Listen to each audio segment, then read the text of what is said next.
kelompok 2 kelas 6C. Pada kesempatan kali ini saya akan menjelaskan secara singkat mengenai definisi kebutuhan pembelajaran.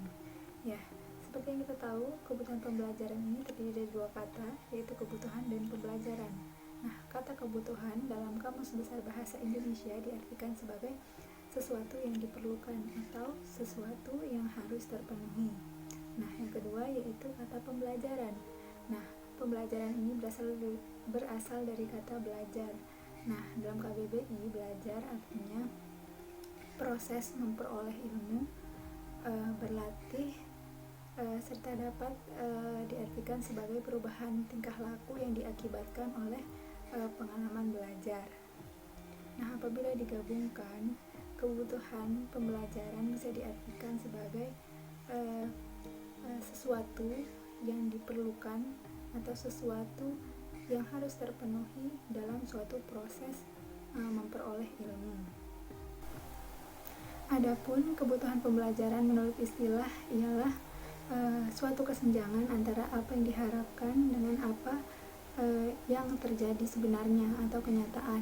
Nah, kesenjangan ini terjadi karena adanya kekurangan, dan kekurangan itu menunjukkan bahwa dibutuhkannya sebuah perbaikan. Nah, begitupun dengan pembelajaran. Apabila dalam sebuah pembelajaran tujuannya tidak seperti yang diharapkan, ini berarti dalam proses pembelajarannya komponen-komponennya masih ada kekurangan dan harus diperbaiki agar pembelajaran bisa berjalan dengan baik, efektif, dan efisien. Ya, mungkin sekian mengenai definisi dari kebutuhan pembelajaran. Kurang lebihnya mohon dimaafkan. Wassalamualaikum warahmatullahi wabarakatuh. Assalamualaikum warahmatullahi wabarakatuh. Kembali lagi bersama saya, teman-teman semua. Saya Zainal Wadi. Kali ini akan menjelaskan terkait dengan klasifikasi jenis-jenis kebutuhan dalam pembelajaran PAI. Jadi sebelum saya menjelaskan terkait dengan klasifikasi jenis-jenis kebutuhan pembelajaran PAI itu, teman-teman semua, saya sebelumnya akan menjelaskan apa sih kebutuhan itu. Jadi secara gampangnya, teman-teman semua, kebutuhan itu adalah suatu yang menuntut pemenuhan. Jadi suatu yang menuntut pemenuhan. Kalau dalam pembelajaran, kebutuhan pembelajaran itu adalah yang mendongkrak atau menyangga sehingga suatu pembelajaran itu dapat terlaksana dengan baik dan lancar. Kalau menurut Morrison, teman-teman semua, menurut Morrison, kebutuhan itu dapat kita ketahui dengan cara kita mengetahui kesenjangan. Jadi kesenjangan itu adalah sebuah permasalahan yang harus segera untuk diselesaikan, gitu. Harus segera diselesaikan. Dari jadinya kesenjangan ini adalah suatu kebutuhan, begitu. Dari kesenjangan ini Morrison membagi ada 6 jenis kebutuhan.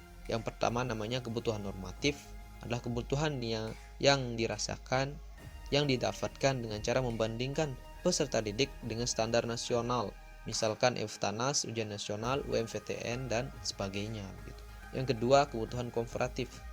Kebutuhan komparatif dapat kita dapatkan dengan cara membandingkan peserta didik pada satu kelompok dengan kelompok yang lain yang selevel, begitu.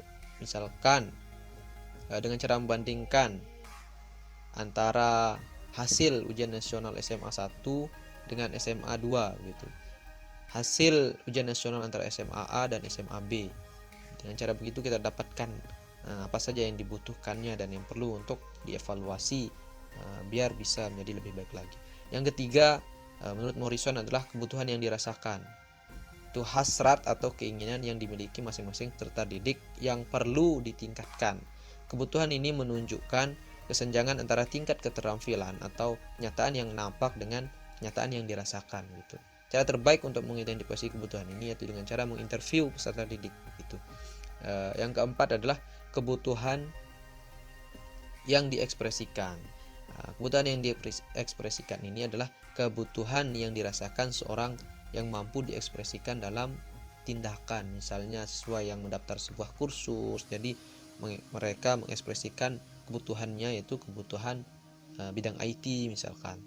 Kalau dalam pembelajaran PAI berbasis IT dan lain sebagainya. Yang kelima adalah kebutuhan masa depan, teman-teman semua. Kebutuhan masa depan ini yaitu mengidentifikasi perubahan-perubahan yang akan terjadi pada masa mendatang. Misalkan penerapan teknik pembelajaran yang baru, contohnya sekarang penerapan teknik pembelajaran daring begitu, itu harus segera untuk dipenuhi teman-teman semua.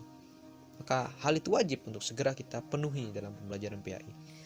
Yang keenam ada namanya kebutuhan insidentil yang harus atau mendesak untuk diselesaikan. Yaitu apa kebutuhan yang keenam ini? Itu faktor negatif yang muncul di luar dugaan yang sangat berpengaruh dalam pembelajaran. Contohnya apa teman-teman semua? Contohnya bencana nuklir, bencana alam, banjir, gempa bumi, dan lain sebagainya. Dari bencana-bencana ini akan muncul kebutuhan-kebutuhan insidentil yang perlu untuk segera diselesaikan. Jadi begitu teman-teman semua. Jadi ada 6 menurut Morrison. Ada kebutuhan normatif, kebutuhan komparatif, kebutuhan yang dirasakan, kebutuhan yang diekspresikan, kebutuhan masa depan, dan kebutuhan insidentil gitu. Jadi mungkin itu saja dari saya. Terima kasih telah menyimak. Assalamualaikum warahmatullahi wabarakatuh. Assalamualaikum warahmatullahi wabarakatuh. Saya Rohana sebagai pemateri ketiga dari kelompok 2. Kali ini saya akan menjelaskan materi tentang proses analisis kebutuhan untuk mengidentifikasi tujuan pembelajaran PAI. Analisis kebutuhan menjadi sangat penting perannya untuk mengidentifikasi tujuan pembelajaran PAI. Karena sebagai sebuah pembelajaran, tentunya PAI memiliki tujuan-tujuan yang hendak dicapai sebagai kompetensi yang harus dimiliki oleh peserta didik. Baik itu tujuan aspek kognitif, aspek psikomotorik, dan terlebih lagi aspek afektif yang harus terus-menerus dikembangkan lagi untuk menjadi lebih baik. Pendidikan agama Islam memiliki tujuan yang komprehensif, yaitu menjadi manusia paripurna atau insan kamil. Ahmad Tafsir menyebutnya sebagai manusia terbaik, yakni cirinya cukup 2 saja. Yang pertama, bisa hidup tenang, dan yang kedua, bisa hidup produktif. Nah, untuk mencapai ciri-ciri tersebut, maka diperlukannya lulusan pendidikan Islam yang memiliki otak yang cerdas, badan yang sehat, dan beriman yang kuat. Manusia yang demikian dapat dilihat cerminan sikap hidupnya sehari-hari, seperti disiplin yang tinggi, jujur, kreatif, demokrasi, toleransi, dan memiliki kemampuan pengendalian diri. Adapun penerapan analisis kebutuhan dalam perencanaan pembelajaran PAI terdiri dari 7 tahap. Yang pertama, tahap pengumpulan informasi. Yang kedua, identifikasi kesenjangan. Yang ketiga, analisis performance. Yang keempat, identifikasi hambatan. Yang kelima, identifikasi karakteristik peserta didik. Yang keenam, identifikasi tujuan. Dan yang terakhir, menentukan permasalahan. Berikut ini saya akan menjelaskan contoh penerapan analisis kebutuhan dalam perencanaan pembelajaran PAI. Misalnya tujuan umum, meningkatkan kesadaran sikap keberagaman peserta didik. Kemudian tujuan khususnya, menggali potensi keberagaman peserta didik dalam menjalankan sholat 5 waktu. Metode pendataannya yakni observasi, diskusi, dan dialog. SMP-nya misalnya contoh SMP Harapan ya. Dan hasilnya adalah peserta didik memilih untuk menangguhkan sholat maghrib karena khawatir pulang kemalaman ke rumah. Dari informasi yang diperoleh tersebut, guru pendidikan agama Islam dapat merencanakan sebuah pembelajaran PAI dengan mengembangkan tujuan pembelajarannya. Seperti pertama, memberikan pemahaman fikih terkait hukum melaksanakan sholat maghrib dan alternatif penerapannya sebagai solusi permasalahan. Yang kedua, memahamkan kaidah-kaidah fikih tertentu untuk dijadikan pegangan dalam menjalankan peribadahan sesuai dengan kondisi yang dihadapinya, tanpa ada sikap melalaikan kewajiban. Baiklah teman-temanku sekalian, itulah penjelasan proses analisis kebutuhan untuk mengidentifikasi tujuan pembelajaran PAI.